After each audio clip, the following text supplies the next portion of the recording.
So today I'm going to talk to you about what Petratherm have been up to over the last 12 months and what we're going to be doing throughout 2023. We've had a very active year. This is a shot of some of our drilling up at Maple Creek in the northern Gawler.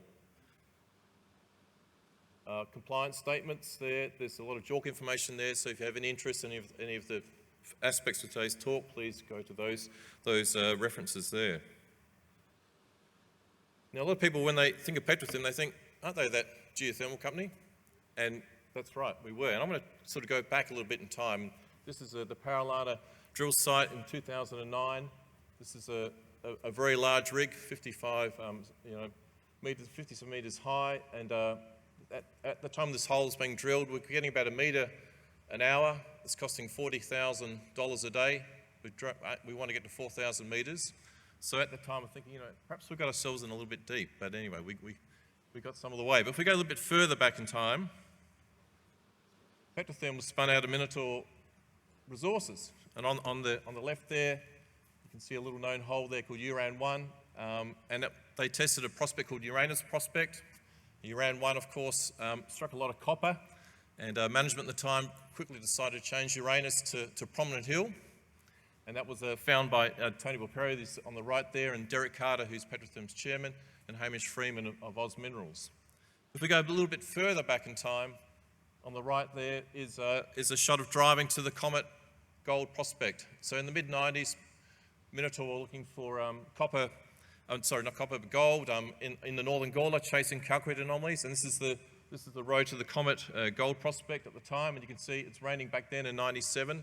It's raining again now 25 years later.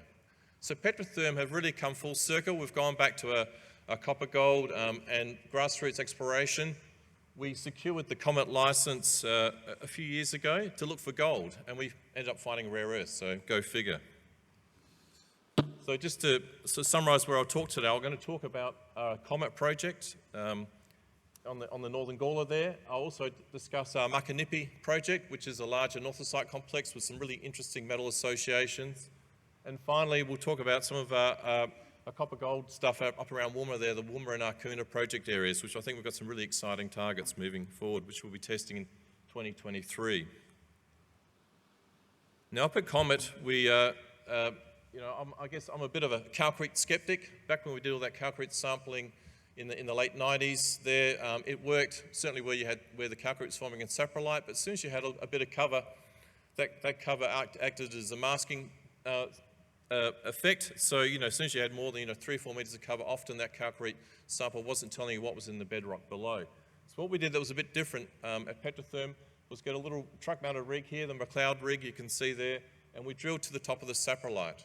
And the saprolite typically starts about 5 to 10 metres depth.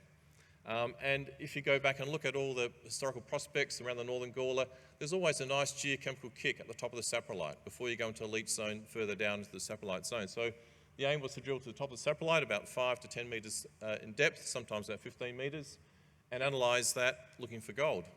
We assayed for everything, and lo and behold, we found quite a lot of rare earths. So that image on the right there is that 400 metre grid. We drilled about 1,000 holes in that initial campaign and picked up broad areas, very high total rare earth oxides numbers in the thousands in the overlying clays within that saprolitic profile.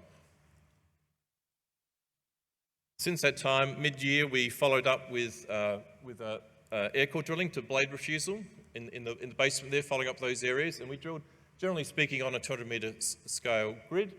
And you can see here the results there. There are broad zones of elevated rare earth everywhere, but the purple, I guess, is the main focus. That's where we're seeing rare earth concentrations in excess of 1,000 ppm total rare earth oxides and good thicknesses occurring to relatively shallow depths. And our main prospect site is the Meteor prospect site, which you can see there in the middle of the map.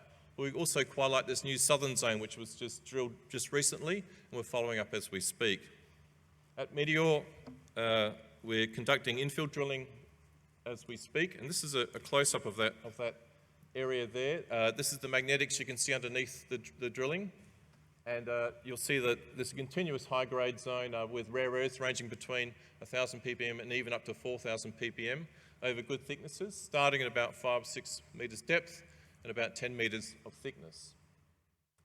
that high-grade zone extends for over 1 kilometre and it's about 700 metres wide. So there's quite a lot of tonnes there and good thicknesses. You also see that there's, quite a prominent magnetic feature below that, and we think that that's actually providing a local source for the rare earths we see in clays, and there's actually primary rare earth potential testing that magnetic feature below. The cross-section through that meteor prospect there, we've got a nice high-grade blanket forming there, starting about 6-7 metres depth.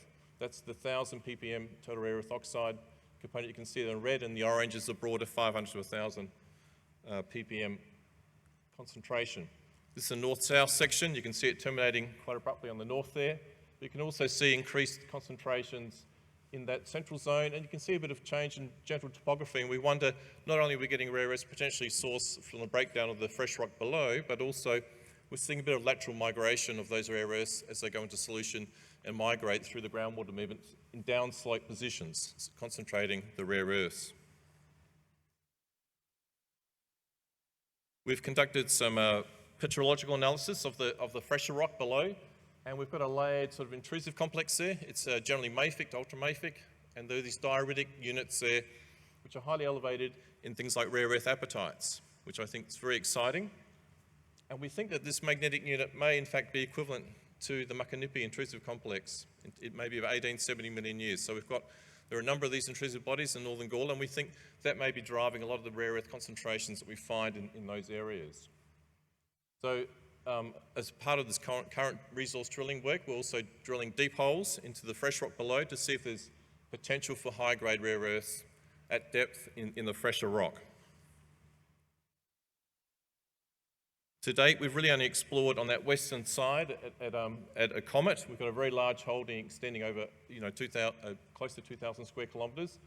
And we know now from our learnings with the early exploration what's sort of driving and concentrating these rare earths, and we've got a lot of good targets out to the east where we'll be focusing a lot of our work going forward.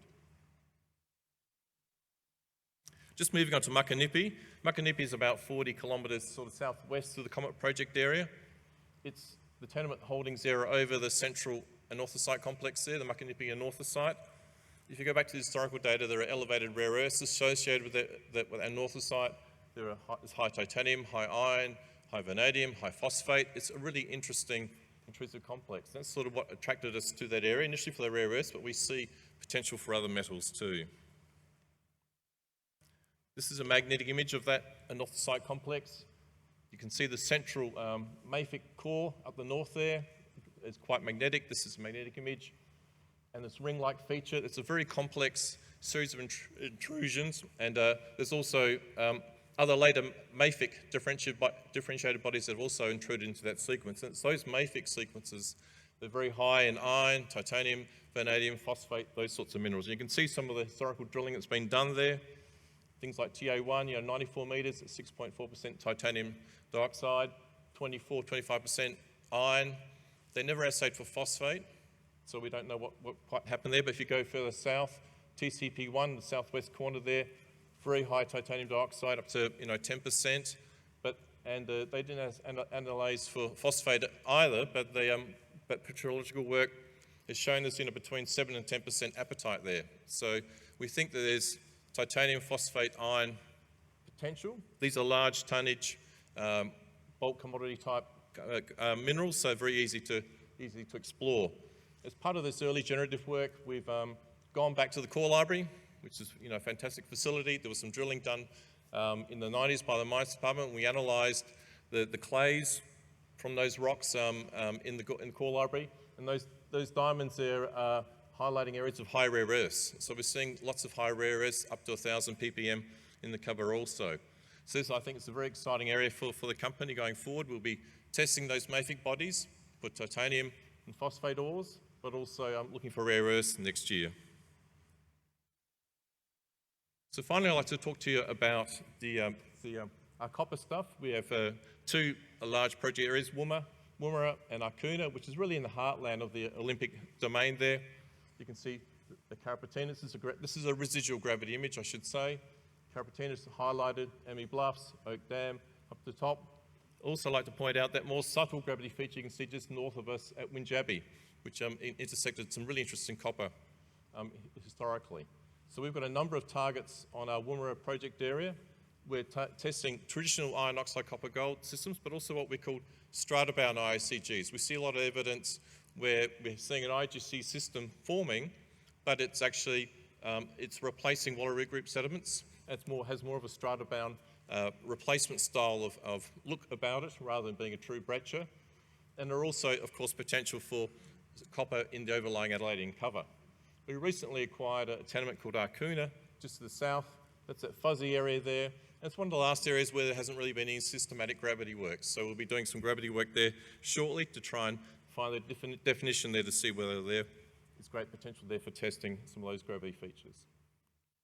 This is a close-up of Woomera, showing the residual gravity again. I'll just sort of point out these historic drill holes to the north, WGD1, 62 metres at 0.3 copper.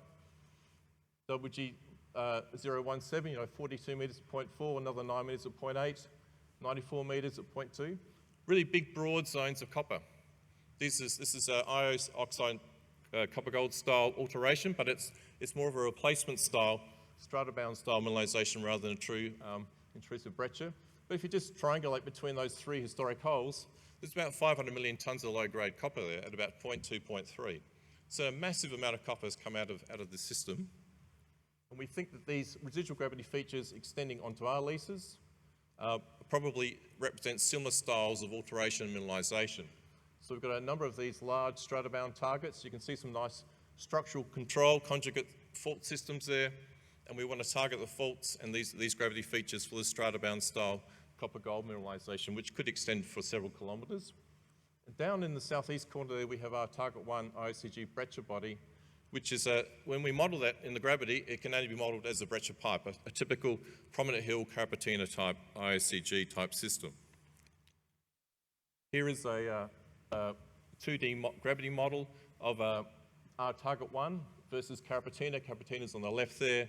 We know its depth is about 450 metres. We know its average bulk density, about 3.15 tonnes per cubic metre.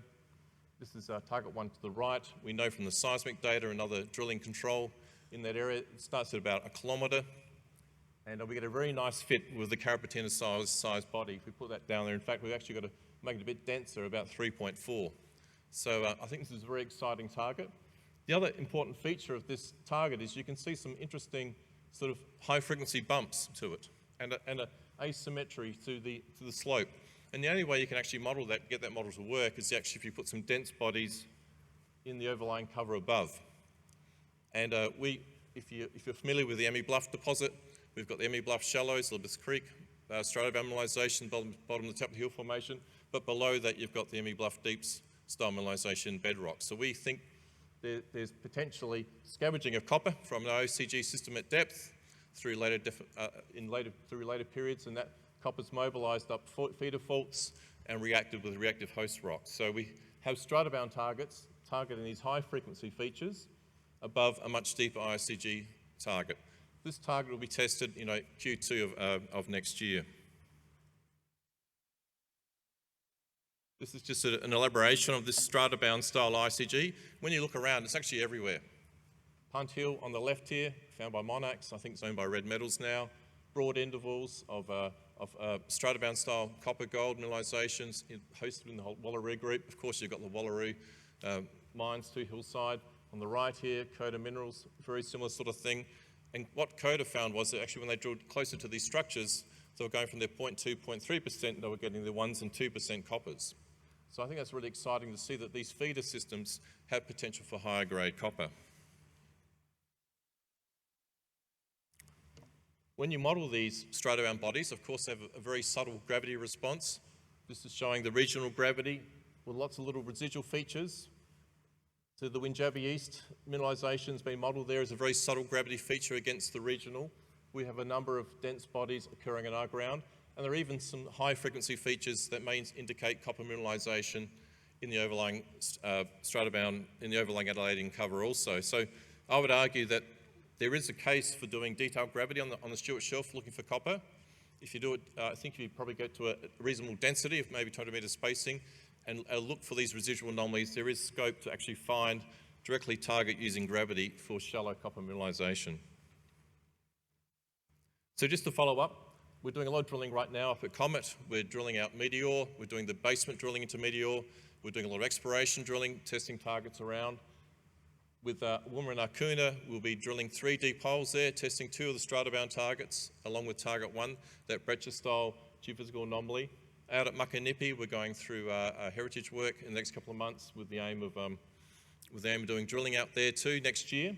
So we're going to be very busy, and thank you very much.